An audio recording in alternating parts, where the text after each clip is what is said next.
como surgiu o Curiaú, a gente tem conhecimento, escutou muito ouvir falar desde o nosso princípio, que foi através de 7 irmãos que eram os escravizados e eles eram, bem dizer, coordenados por uma pessoa chamada o senhor Miranda. Eles vieram e construíram a primeira casa para eles morar, é onde está a igreja de Santo Antônio, que foi o nome dela de Casa Grande, porque foi onde eles se juntaram todos eles por causa de morarem juntos. E quando eles começaram a procurar fazer as atividades para eles ter alimentação, que era buscar a questão para comer e beber, eles procuraram a Mata da Várzea. E nessa situação toda, quando eles ainda eram na época da escravidão, ainda andavam procurando os escravos. E eles foram se esconder numa área chamada de Mocambo, que fica para ali, para a área da fronteira. E por isso que tem o nome lá de Mocambo, que hoje estão chamando lá Curiaú-Miri. E com isso tudo eles foram trabalhando lá, e lá onde ele fazia as suas atividades. E como eles eram irmãos, eles não podiam estar casados entre eles. E como é que foi para que eles começassem a se juntar em família? Conta uma senhora que ela morreu com 100 e poucos anos, que a primeira pessoa que foi 2 irmãos dela, que foi até a região do Mazagão, atrás de comprar canoa.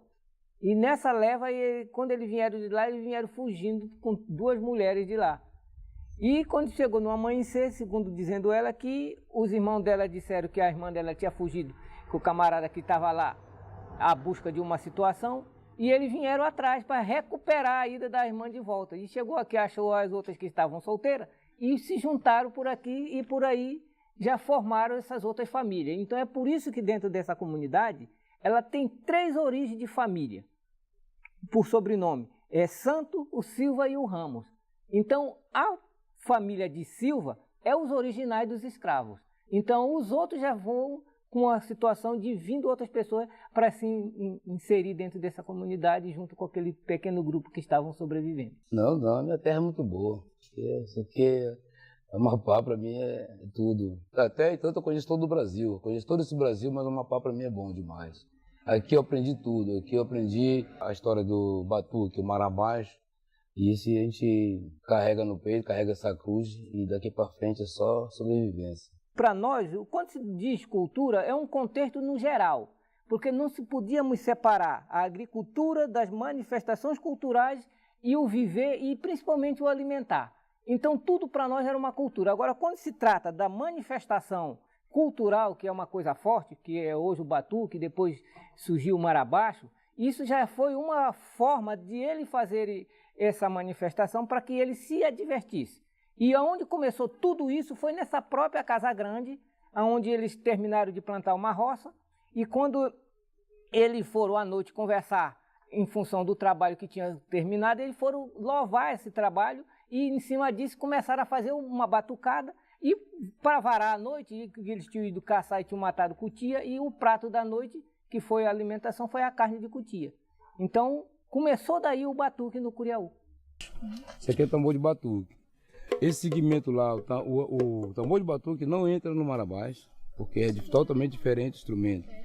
Só é usado no batuque o pandeiro e os tambores. Está dando mais visibilidade o marabás, porque o marabás com 2 caixas, 2 pessoas você faz o toque dela e, enfim, você consegue fazer a manifestação. É o contrário do batuque. Se você não tiver um complemento das pessoas no conjunto, você não consegue fazer um batuque, porque precisa de 2 tamboreiros, 2 ou 3 pandeiristas e tem que ter os cantadores. E é o contrário do marabás, que uma pessoa com uma caixa e um cantador, e ele mesmo cantando, ele faz o marabás.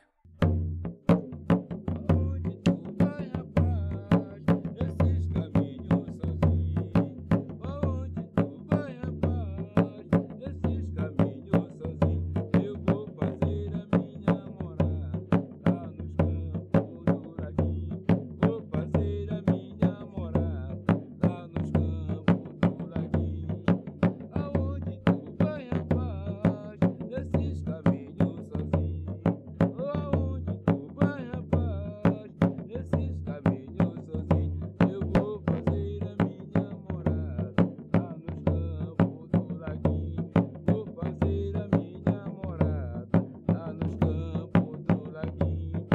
uma história. A casa que foi feita em Macapá, lá na Avenida Getúlio Vargas, foi só para morar do Tocho. Expulsaram todos os negros da frente da cidade, colocaram os brancos, tiraram todo mundo que morava ali na frente da cidade. A mãe morava no Coqueiro, ali perto da Praça do Coco. A minha mãe morava ali. Aí dali tiraram os negros, aí quando surgiu essa canção, essa cantiga de mar abaixo. Porque vinha o Lardilal vinha e o Bruno ia descendo. Aí eles se encontraram no caminho. Aí um perguntou ao outro: aonde tu vai, rapaz? Desses caminhos sozinho. Aí ele respondeu: vou fazer minha morada lá no Campo do Laguinho. Aquilo ali era um caminho, era um matagal doido ali. Foi muito difícil pra gente a nossa vinda pra cá. Sobre o nosso trabalho, tive que me desfazer algumas coisas que eu tinha na cidade, casa, essas coisas, para poder montar o que a gente teve aqui. E depois a gente foi para agricultura, fazer uma roça, plantio de maracujá, plantio de porcos, galinhas, essas coisas. Então isso ajudou muito o nosso desenvolvimento. Nós produzíamos, nós quase não dependia do comércio externo. Nós produzíamos as coisas dentro da nossa própria comunidade, que era pouquinhas coisas que se procurava a cidade de Macapá no princípio para comprar determinadas situações. Eu vivo da confecção de instrumento, eu vivo da música, entendeu? Não sou empregado de prefeitura nem de governo, eu vivo da música. Eu vivo do dom que Deus me deu e meu pai me ensinou. Então é isso que é a minha prática, eu faço instrumento de todo tipo de instrumento. Então toco, então a gente sai, faz show por aí, entendeu? Então essa é a minha sobrevivência. Hoje a economia do Curiaú, o povo que mora aqui pessoas que são professores, tem funcionário público, entendeu? Escritores, esse que vive hoje. Não se vive mais como era antes da pecuária, não vive mais da economia de... Tem muito poucos pecuaristas aqui no Curiaú, então, tem muito poucos ainda que fazem roça. Nós aqui nós estamos indo nós temos a situação da roça, porque minha mãe deixou ainda uma roça pra gente. A gente não vive dessa roça, essa roça é só para a gente se manter. Tem algumas pessoas que trabalham fora, tem alguns que continuam na agricultura aqui ainda na comunidade. Planta maniva para colher daqui com um ano, para poder ter a fazenda da farinha. Tem uns que plantam maracujá, plantam abacaxi, tem uns que plantam banana, tem o plantio de açaí. A gente deixou de produzir, principalmente o que era o forte era a farinha.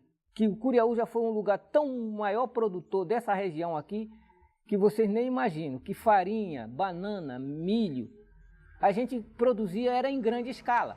E era um tempo que era difícil você ter mercado para tudo isso. E nisso aí era que vinham as alternativas. Por exemplo, o peixe se transformava a quantidade de peixe em farinha, que vocês chamam de farinha, que a gente chamava de piracuí. E outras coisas mais, como a cana, que tinha em quantidade, a gente procurava na época fazer a rapadura que transformava no açúcar. Então essas alternativas eram em função que às vezes faltava mercado para você colocar o produto e você tinha que procurar maneira de fazer. Para te falar a verdade, a banana, que a quantidade era grande que tínhamos aqui, o que era que se traduzia com ela? Era o vinagre. A gente fazia muito vinagre aqui, que ficava doando para a vizinhança, porque sempre fazia as coisas em mutirão e dividia o quantitativo. Então, essa procura dessas coisas, dificilmente que a gente ia para a cidade, era comprar pouquinha coisa, porque desde o café a comunidade produzia. Eu já tive a oportunidade de fazer um trabalho voluntário, uma época em que eu vinha para cá com mais frequência, e também as pessoas eram receptivas. Por exemplo, era um trabalho religioso que eu fazia. E as pessoas daqui eram de religião diferente, elas seguem outras culturas, mar abaixo, né, outras coisas assim, e ainda assim a maioria nos recebiam muito bem. O Curiaú teve uma religião própria. Nós somos cristãos porque nós somos da era de Cristo. Mas existem outros segmentos que já vieram se infiltrando aqui dentro, dependendo de entrada de pessoas estranhas aqui dentro. Mas a nossa própria religião, nós tínhamos os nossos rituais sagrados, era próprio caseiro, que era rezado só as ladainhas. Padre já veio aqui, vamos dizer assim, na quarta geração que começou a entrar padre aqui, veio aqui para batizar pessoas que tinham até com 30 anos de idade. Mas então, essas outras religiões que estão introduzidas por aí, não tinha dentro dessa comunidade. A gente era cristão. Agora, católico, evangélico, não existia aqui. Na época, eu era testemunha de Jeová. E aí nós fazemos esse trabalho de visita de casa, fazíamos, né, esse trabalho de visita de casa em casa. Então sempre nós víamos aqui com uma frequência de um mês, mais ou menos, 1 mês e meio, nós víamos para cá e pregávamos de casa em casa, né? E as pessoas, era um choque bem grande, de uma diferença de religião, uma diferença de cultura. Ainda assim as pessoas não recebiam bem, nos recebiam, algumas pediam para que nós voltássemos. Algumas a gente visitava com base de semanas, né? De 15 em 15 dias, uma vez por mês. E assim até que ela escolhia o que queria, né? Se ela continuava na mesma cultura a qual ela já tinha, era desde criança ou não. Então as pessoas foram achando que aquilo era normal e com esse intuito a gente foi abandonando a nossa crendice e aceitando a crendice externa. Que a nossa maior fé era no pajé. Esse que a gente tinha, que era o curandor, e isso é uma religião própria que vem do candomblé. Eles têm a cultura deles, que é os festejos de São Joaquim, São Sebastião, Santa Maria, Santo Antônio. É tanto do santo que, se for chamar todos, você entendeu? Mas todos esses eles festejam, e fazem aquele batuque, comida de graça que eles dão. Mata o boi, faz sopa, essas coisas, oferece comida, entendeu? Eu não faço parte disso aí, eu frequento. O padroeiro do Curiaú é São Joaquim, que é o padroeiro do Curiaú. Tem uma grande festa de São Joaquim, o São Joaquim, começa no dia 9 de agosto e termina dia 19. São festas tradicionais aqui na comunidade, a festividade de São Sebastião. São Sebastião, Santo Antônio. E depois varia os outros santos. Nós temos aqui, a gente tem aqui umas festas de 3 santos religiosos, que é São Expedito, tem São Joaquim e Nossa Senhora de Guadalupe. A gente faz essas 3 festas, então essas 3 festas sempre tem a novena e tem missa, entendeu? Então tudo isso aí acontece dentro das festividades dentro da comunidade. A gente convida algumas comunidades, não dá para convidar todas as comunidades, mas a gente convida, dá para convidar 3 até 4 comunidades para vir participar.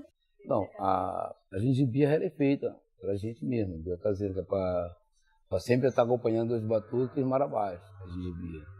Não é uma tradição, a gengibia dentro do batuque e marabás, ela acompanha os segmentos culturais. É feita a gengibirra, aí é comprado de 3 a 4 boi. Pega a gengibre, você corta, bate, mistura com a cachaça para fazer a gengibia. A gente compra a gengibre, de casca ela, para tirar aquela pele preta. Aí ou rala no catitu, então bate no liquidificador, deixa ela de molho de um dia para o outro. Aí no outro dia você amassa aquela massa dela, tudinho, coa, tira aquilo. Aí coloca a cachaça, coloca o açúcar e você vai ali provando para ver se ela não está forte. A escola do Curiaú, antiga demais, que tentamos mudar o nome desde quando ela era lá onde está hoje o museu, que era para colocar o nome de uma pessoa da própria comunidade, uma pessoa que já tivesse feito pela comunidade, e não conseguimos mudar pela burocracia. Então, até hoje, ela continua com aquela marca. Escola José Bonifácio. A escola do Curiaú é a Escola José Bonifácio. Mas não tem nada a ver. Ninguém conhecia esse homem. Nós queríamos botar o nome de uma pessoa dessa comunidade, como bota nome de rua, nome de prédio, essas coisas tudo, que é uma pessoa que seja influente. Como se disse que era da comunidade, nós tínhamos que ter gerência de colocar uma diretora indicada pela comunidade. E ao contrário, quem indica a diretora para ir é a Secretaria de Educação. E às vezes cria o obstáculo, o problema, porque às vezes a comunidade não está querendo aceitar, mas como eles têm o poder, eles emperram ali e acabam deixando a pessoa com quem eles querem que esteja lá, porque é a questão política partidária que fala mais alto. Só tem uma escola, é do governo. Escola da prefeitura, que é creche, aqui na comunidade nós não temos. Se desloca, a maior parte dos alunos vão tudo estudar na cidade. Sempre ouvi falar que era um lugar onde as pessoas daqui não podiam se relacionar a ponto de se casarem com outras pessoas de fora.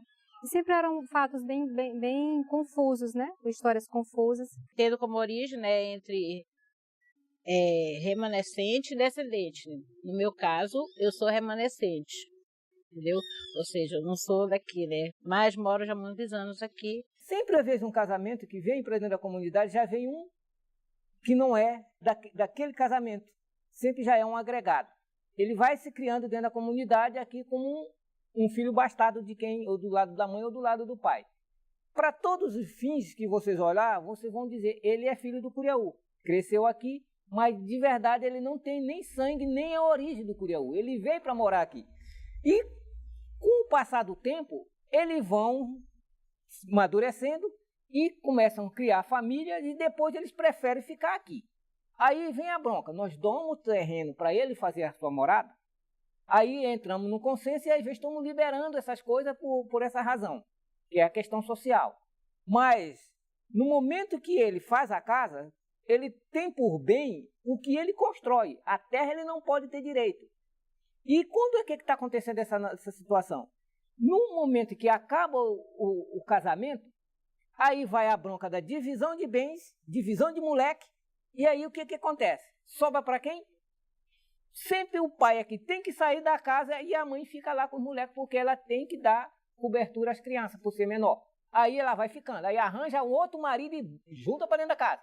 Aí a família vai aumentando, vai tufando, e as pessoas vão ficando lá. Quando pensa que não, você não tem como tirar aquela pessoa de lá, porque nós não temos como indenizá-lo, porque ele já está criando raiz. Eu não nasci aqui, eu não nasci no Curiaú, eu nasci no Jacarecanga, que hoje se chama Jesus de Nazaré.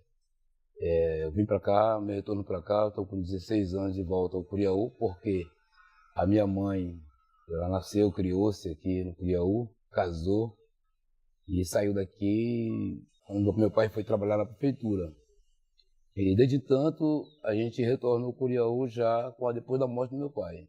Às vezes a pessoa ele já é remanescente com sangue bem fraco, mas ele tem o direito, a gente abre espaço para que ele venha morar dentro da comunidade. Só que quando ele vem, ele não vem só. Ele vem periquito, papagaio, cachorro, vem uma galera. E tudo eles vão querendo espaço ali. Aí vão fazendo uma casa um do lado uma da outra. Que futuramente no bairro ali que chama IP, que não é a parte do Curiaú não é IP, está se tornando uma favela. Porque por as pessoas não ganhar um terreno loteado com documento, ele põe uma casa no lado da casa da pai ou mãe ou põe no quintal. Aí lá vai se tornando um espaço fechado ali. E isso está causando um problema muito grave. Então a gente não radicaliza de dizer que não pode vir outras pessoas morar dentro do Curiaú, mas tem que ter consciência que quem tem o direito à terra é só os descendentes e remanescentes. A outra pessoa pode viver em comum acordo com a gente. Se não for para o juiz determinar que tem que ficar, a pessoa que vem é que tem que sair. Os filhos do Curiaú têm que ficar. Se eu viesse de fora mesmo, né? Porque eu morava num estado não tão longe, minha família, uma parte já era daqui, então eu já vi conhecendo mais ou menos. Mas uma pessoa que vem cru, por exemplo, ela dificilmente, se ela vir só o balneário, a comunidade é muito pouco integrada a isso. Que é onde a pessoa pode visitar tranquilo e sem pedir permissão de alguém, né? Nós jamais deixaríamos de ter feito aquilo ali como um balneário, pelo respeito que a comunidade tem daquilo ali, onde está localizado, e o que tem ali. Porque, como vocês veem, não tem um ano que não morre uma pessoa que se diz afogado aí. Por quê? Para a ciência, para os peritos, e quando vem fazer a busca do cadáver, sempre morre afogado. E nós sabemos que não é afogamento. É uma outra questão abstrata, uma coisa que ninguém enxerga e ninguém vê, só quem tem esse poder de ver o que é que mora ali e o que tem ali. Esse ser, ele limpava, quando encerrava aquela vegetação, ele limpava todo o cerrado e jogava para fora, tanto para cima do teto no verão, como ele amontoava. Por isso que tem um lugar lá embaixo mais que chama de passagem, porque quando estava muito mururé fechado, ele levava, empurrava o mururé, ia deixar bem em frente à casa do velhinho Jesuíno, que podia ser a maior maré alta, mas tu conseguia passar por cima do mururé e não molhava os pés, porque ficava entulhado de mururé lá, que ele botava tudo lá. E com isso, o garapé vivia limpo, e é porque ele cuidava. Hoje tu vai lá, o garapé está cerrado, porque ele está ficando relaxado. Então ele está lá com já um ser velho, como já foi sondado, que ele só mata as pessoas, aqueles imprudentes que caem na água lá sem pedir permissão. Quando chegaram numa comunidade, seja lá onde for, antes de vocês entrar no mato ou na água, ou se você for cristão ou católico ou qualquer tipo de religião, se encruza ou peça licença, porque sempre tem uma coisa te olhando que tu não vê e não enxerga. Vi aqui a primeira vez, né? Ainda quando criança. E eu achei assim uma coisa muito bonita, né? Não imaginava que era assim. As pessoas que visitam aqui dizem assim, aí tu mora no paraíso. Eu me sinto muito bem. Então, se as pessoas chegam e dizem, tu mora no paraíso, É ótimo. Aí é um lugar de paisagens muito bonita, a gente vê a natureza de uma forma ainda meio intacta, né? E o balneário em si é um lugar muito bom de ficar. É um bom lugar para se viver. E pelo menos, já que a gente não pode viver, a gente pelo menos visita quando pode.